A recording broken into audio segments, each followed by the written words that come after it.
sa bawat batang natututong bumasa, magbilang, at makipagkapwa-tao, kasama lagi ang isang mukha ng serbisyo publiko na madalas ay hindi napapansin. Tahimik, matatag, may pusong laging handang magbahagi ng kaalaman, umunawa at maglingkod. Isang mainit at mapagpalang pagbati sa ating mga minamahal na lingkod bayani. Ako si Mark Anthony V. Bercando at welcome sa ika-10 episode ng Beyond the Desk, Faces of Public Service, mula classroom hanggang bayan. Ito ang mga kwento ng inspirasyon, pakikipagkapwa-tao at tapat na paglilingkod. Maghanda ng makinig, maging maalam at responsableng mamamayan.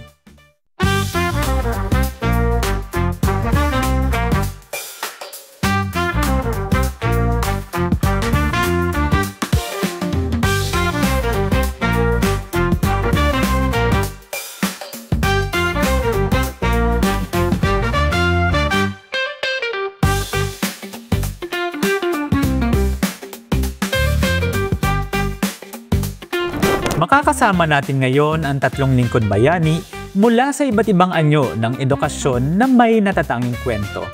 Mga kababayan, sabay-sabay nating salubungin sina Mr. Jason Alvaro ng SDO Muntinlupa, Mr. Ronald M. Manggiyat, Master Teacher 1 ng Philippine National School for the Blind, at Dr. Rowena R. Hibanada ng Philippine Normal University. Happy World Teachers Month at welcome sa Beyond the Desk. Bumati muna po kayo sa ating mga kababayan. Magandang umaga po sa inyong lahat, sa akin pong SDS, sa SDO Muntinlupa, at sa lahat po ng mga manunod sa programang ito. Dr. Awi? Magandang umaga sa iyo, Sir Mark. Magandang umaga sa inyo. Magandang umaga po sa lahat ng gumubuo ng Philippine Normal University at lahat ng mga kaguruan sa buong Pilipinas, lalong-lalo na sa aming Pangulo, Dr. Berchie Tuga, at mga Panguloan. Sir Ronald? Ayan, magandang umaga po, Sir Mark, at sa mga kasama po. Magandang umaga sa lahat po ng mga nanonood at syempre sa lahat po ng teachers na kasama natin sa pagdiriwang ng World Teachers Day and World Teachers Month. Okay. So, ngayon ay World Teachers Month, no? Kaya naman, kung napansin nyo, galing sa iba't ibang mukha ng edukasyon. Mayroon tayong galing sa special education, may galing tayo sa higher ed, at syempre sa regular program or regular schooling, no, na tinatawag natin. Gusto ko munang malaman, paano ba kayo nagsimula sa field of teaching? Ako po, nagsimula ako sa pagtuturo in 2012. No, 2012. Pagka-graduate ko sa Philippine Normal University in 2012, tanggap ako agad as teacher sa Philippine National School for the Blind in 2013. So, nag-aaral ako sa Philippine National School for the Blind ng 10 years. And then, college sa Philippine Normal University. Then, bumalik ako. Now, you're paying back, no? Yes, doon sa inyong alma mater. Okay. Dr. Awi, paano kayo nagsimula sa field of teaching? Siyempre ako naman, nagsimula ako talaga pagka-graduate ko. Ginamit ko yung PD 907 para makapagturo agad ako sa Pedro Elias High School. At yun, natanggap naman ako at nagsimula ako magturo, no, pagka-graduate. So June, nagtuturo na agad ako. July sa Pedro Elias. So you started in high school, ma'am? Tama ba? Yes, secondary. Secondary agad. School yung aking pinagturuan at nagturo ko doon for 17 years. Wow. And then, naging education program supervisor. At pagkatapos nun, ay lumipat naman ako sa teacher education institution, which is, of course, ang aming alma mater, at the alma mater, Philippine Normal University. At ngayon ay mukhang masaya naman kayo sa higher ed. Masaya naman pareho. Maraming tayong natutunan at maraming naituro ang Department of Education. Si Sir Jason naman, sir, paano ka nagsimula sa world of teaching? Ako po ay nagsimula sa pagtuturo with a vision before kasi ako po ay galing Bicol. Pagkatapos po ako mag-graduate, nagpunta po ako dito sa Maynila para magturo sa isang private school ng isang taon. Pagkatapos po, nung makapasa po ako ng LEP, saka po ako pupasok sa public school, sa Muntinlupa National High School.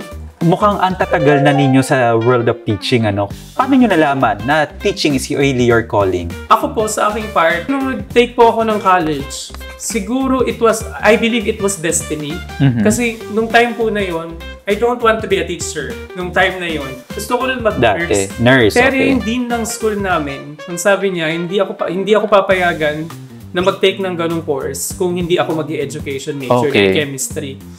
Later, I realized doon pa na talaga ako dadalhin sa field na yon. Kasi kung hindi ako nag-education major in chemistry, yung chances ko of being hired sa public school medyo maliit.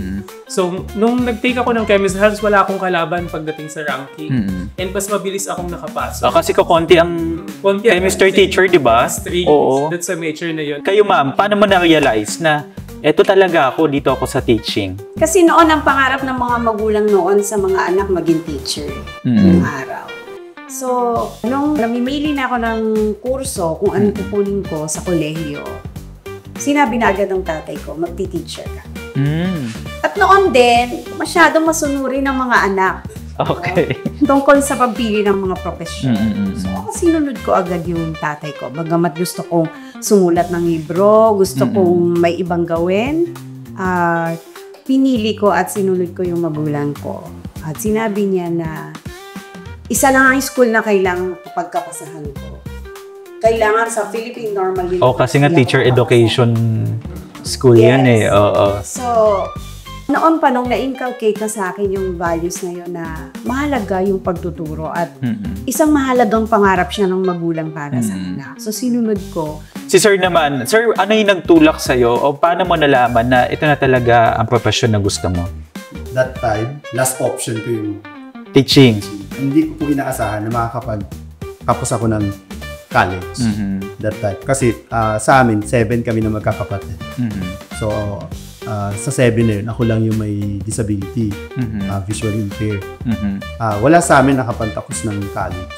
So ako sabi ko, gusto ko makapagtrabaho someday. Hindi maging sagabal yung yung pagkakaroon ko ng kapansanan.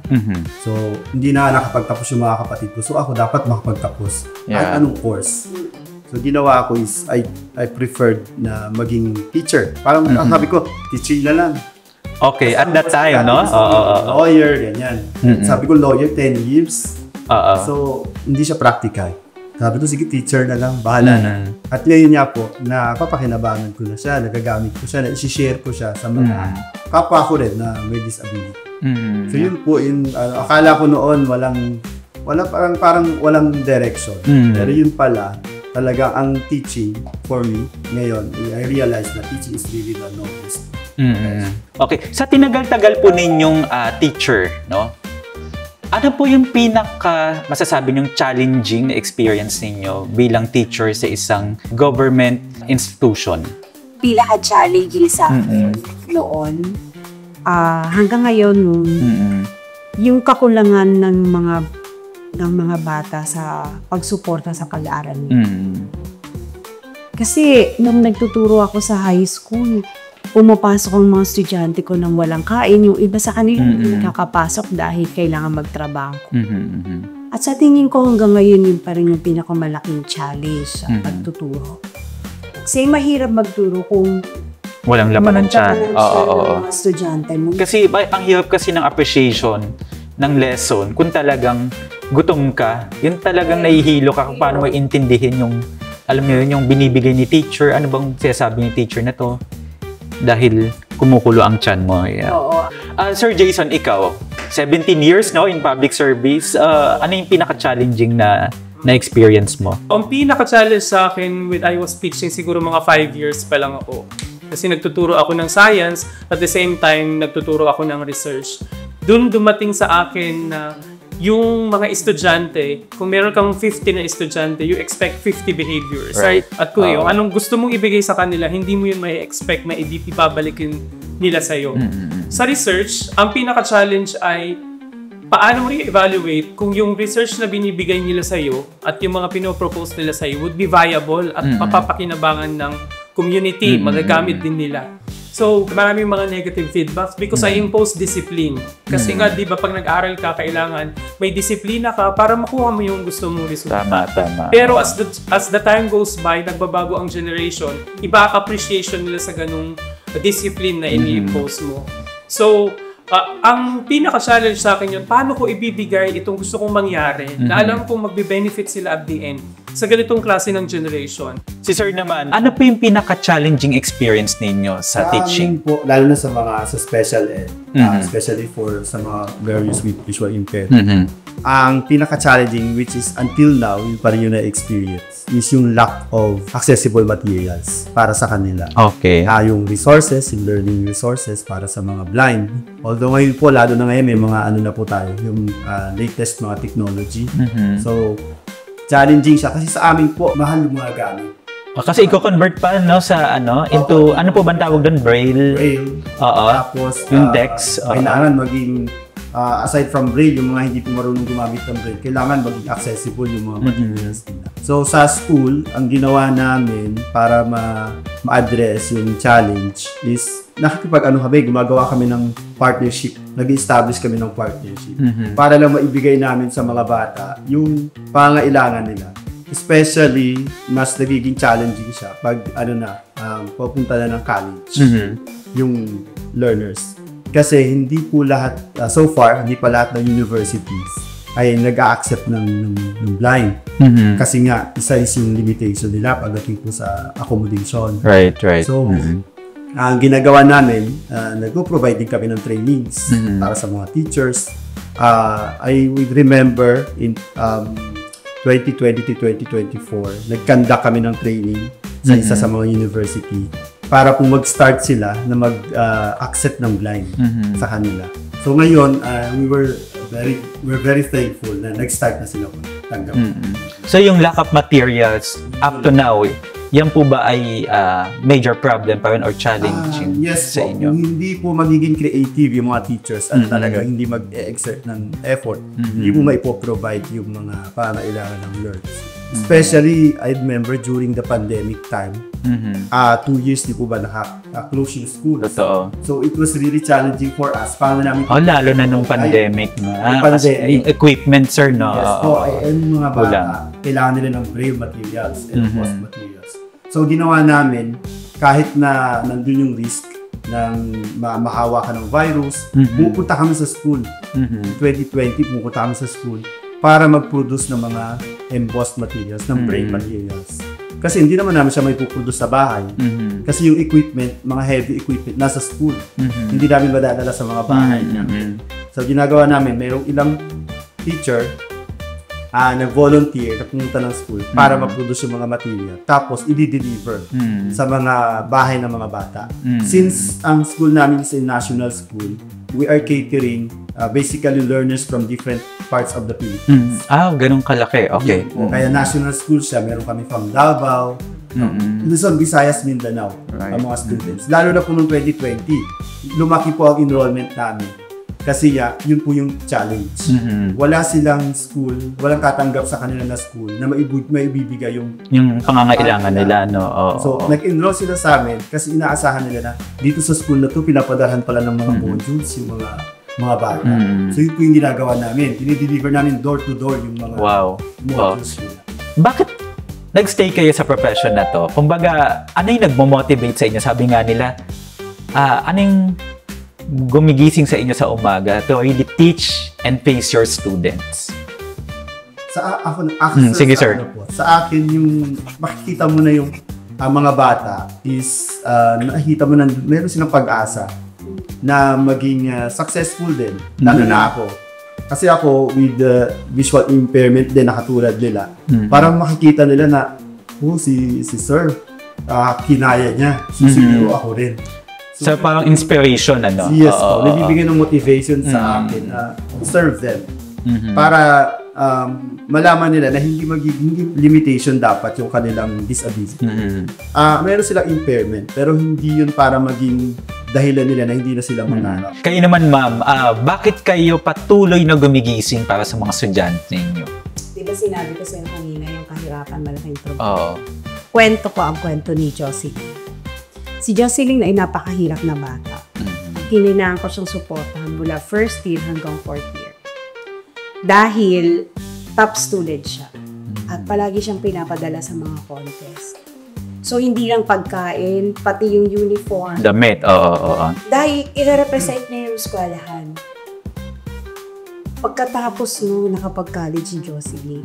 At ngayon ay nagtuturo na siya sa University of the Philippines. Wow, teacher. Hi, Professor Jocelyn, Dr. Jocelyn. Ito yung nagmamotivate sa atin as teachers. Ako, ting papasok ka sa eskwelahan, meron kang pagpipilian. Will I make a difference today? Ayun yung choice mo lagi. Yun yung napakaganda sa pagtuturo. Malaking responsibilidad, pero malaking pagkakataon para mabago. Makatulong kang magbago ang pananaw ng bata, magbago yung buhay niya, gamitin ang edukasyon para lagpasan yung kahirapan ng buhay. Kasi ang hirap ng mga Pilipino, ang hirap natin, pero kung may isa man na makakapag-aral sa pamilya, siyang unang nakatapos sa kanilang magkakapatid at ngayon maayos na yung buhay nila. Ni Jocelyn. Ilang Jocelyn meron sa DepEd? At yun yung araw-araw na nasa isip ko. How will you make a difference? This is why I stay in the profession. That is really good. Sir, kayo, anong motivation ninyo? Why are you still in this profession? Nung nagtatrabaho ako sa gobyerno, nung first years ko, hindi ko na-realize na ako talaga ay panggagawa at kawani ng gobyerno. Pero nung tumagal na, doon ko na-appreciate that really, pag nagtrabaho ka sa gobyerno, hindi yun mapupunta sa iyo. Ang gagawin mo talaga ay ilabas yung lahat ng kakayunan mo para sa kapakanan ng mas nakararami. At yung pagtuturo na yun ay kapakanan yun at kabutihan ng nakararami yun.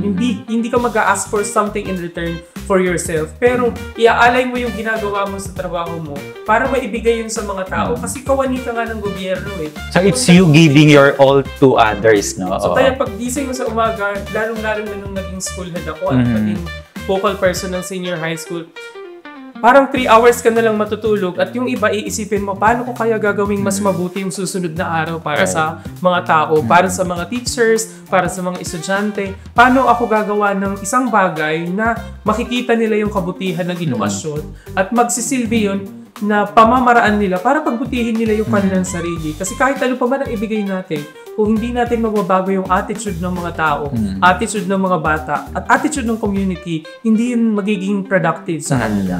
Dapat manggaling sa kanila yung pagkakataon para baguhin yung sarili nila at the end, baguhin yung community para tinitingnan natin what we can give rather than what we can get. And up to now, you're still having that thought or belief system, no?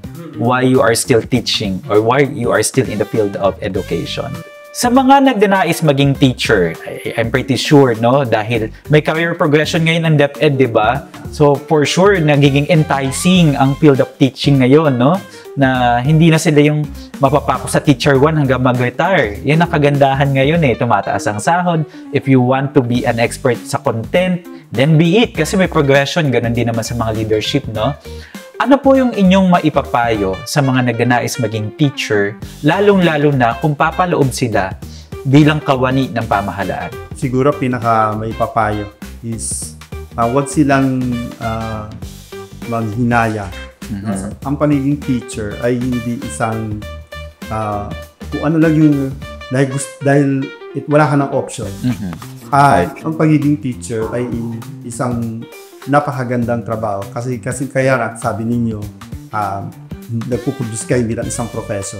Imagine from one profession and you are creating other professions like doctors, lawyers, engineers, lahat yan sa nanggagaling sa teacher. So yun po napakalaking motivation na yun. And as a teacher, you are the source of change, positive change in the community, in the society.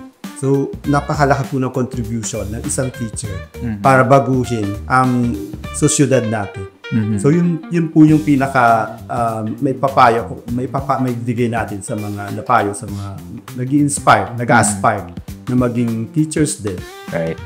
Kayo, sir, ano po ang mensahe ninyo sa mga nagnanais pumasok sa pamahalaan bilang teacher? Ako ay naniniwala na government office is always a public trust. Right. Kapag naging teacher ka, kailangan mong magdesisyon na yung buhay mo ba talaga, ilalaan mo ba talaga sa pagtuturo o ilalaan mo sa personal mong intensyon. Kung ikaw ay gusto mong maging guro, kailangan buo yung puso mo at buo yung isip mo na kailangan mong magsilbi at ialay ang sarili mo selflessly. Kasi maraming pagkakataon ang darating sa'yo, maraming challenges ang darating sa'yo. Kung hindi mo mamahalin ang pagtuturo, bibitaw ka sa bandang kalagitnaan ng mga challenges na yun. So with our modern generations now, dun sa mga gustong maging guro, kailangan natin pag-isipang mabuti kung ang magiging desisyon ba natin talaga ay ako'y magiging guro sa habang panahon. Ako ba talaga ay magbabago ng kinabukasan ng mga kabataang maaawakan ko? Dahil ang responsibilidad ng isang guro, kung meron kang 100 naging estudyante sa loob ng 1 taon, ang future nun ay nakasalalay sa iyo. Kapag nasira mo yung kanilang inspirasyon para sila ay mag-proceed sa kanilang buhay, masisira na yun. Correct. Magiging lamat na yun sa buhay nila. Teaching is an accountability. So at the end, kung ano man yung magiging kinabukasan ng mga kabataan ngayong generation, nasa atin yung napakalaki na role ng teacher, kumbaga. Dr. Awi, ano po ang mensahe ninyo? Kasi kayo ay nasa pamantasan ngayon, ano? Ito yung mga susunod na kawani ng pamahalaan bilang teacher. No? Ano po ang mensahe ninyo sa kanila? Ako, ang tingin ko kasi sa teaching, it is a work of integrity and identity. Integrity, dahil teacher ka, you have to walk the talk. Right. You have to be a good example. You have to be a model. At kung gusto mo maging teacher, aaralin mo yun, yung content, yung pedagogy, the assessment, yung values, lahat ng tungkol doon, no? Yung management. Kung nag-aaral ka pala ngayon, galingan mo na. Dapat aralin mong mabuti kasi sabi nga ni Sir Jason, ilan yung estudyante mo madedemotivate mo kung magtuturo ka. So, dapat galingan mo excellence, no?